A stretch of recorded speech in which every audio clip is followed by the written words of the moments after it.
This young girl was kidnapped by 3 brothers. She was subjected to all kinds of torment every single day, but the most cruel of them all was their father. He tortured the girl relentlessly, until her mind began to collapse. Watching her suffer in agony, he instead derived a twisted sense of pleasure. No matter how desperately she cried and begged for mercy, he remained completely unmoved. One day, Lisa finally seized a chance to escape. She managed to knock one of them unconscious. Even though her body was already covered in wounds, she still endured the pain and escaped through a window. Outside, the freezing wind cut like a knife, and thick snow covered the ground everywhere. Lisa was wearing only thin clothes with her ankles bare. People who saw her on the street all thought she was insane. On top of that, she could not understand the local language at all, so no one was willing to help her. Fortunately, a patrol officer understood English, and immediately took her back to the police station. Only then did Lisa realize that she had long since been taken out of the United States by those perverts. After listening to Lisa's story, the police did not take it seriously at all. They also discovered that Lisa had previously taken illegal drugs. At that point, everything she said completely lost its credibility. Just then, a woman who looked like she worked for a women's association walked into the room. Anna said she wanted to talk to Lisa alone.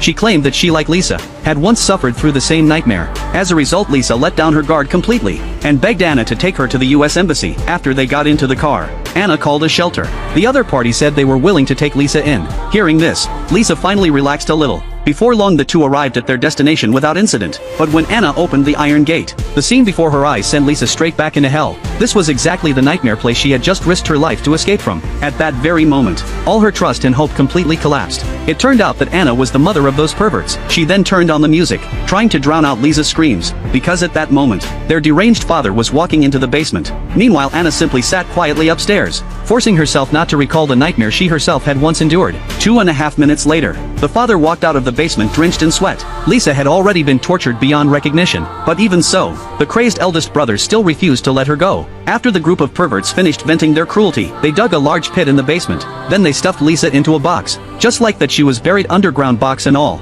Upstairs, the perverts tamped the soil flat, and laid a carpet over it, as if nothing had ever happened. But no one expected that the box would suddenly start to slide, then plunge even deeper underground. It turned out the basement was right next to a sewer. The 3 brothers had accidentally dug through the barrier. Because of this, Lisa miraculously survived. Dragging her badly injured body, she searched for food and an exit in the sewer. Relying solely on moldy, spoiled food, she barely managed to stay alive. Later, she was lucky enough to find a church. A kind priest gave her food and clothes. After eating her fill, Lisa arrived at the gates of the embassy, but she did not walk inside, because she still had something more important to do. That was revenge.